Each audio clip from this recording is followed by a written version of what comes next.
they said, can't you make it out of some sort of compostable plant fiber, instead of Mm. like fiberglass?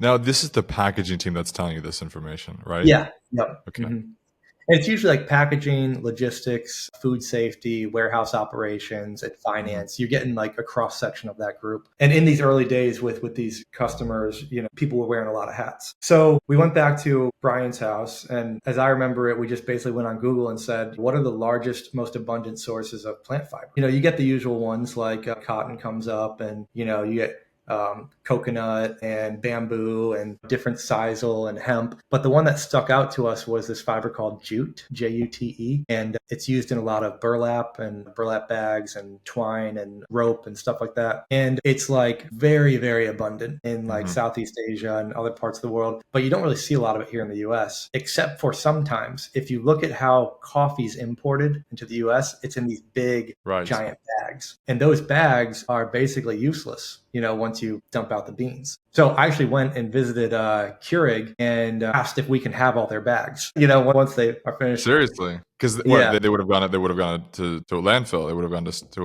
would have waste gone stream. to a landfill. I think the second biggest secondary waste market for it is like archery targets. So, there's really not much competition for used coffee burlap bags. I But we love it. kind of I saw love it. like, Yeah. this is an infinite supply of raw jute fiber. Yes. And if you can make fiberglass with glass fiber, why can't you make the same equipment run jute fiber Uh-huh. and make sort of these felt pads that in theory should insulate pretty well, because it's basically the same format that people use for insulating their house.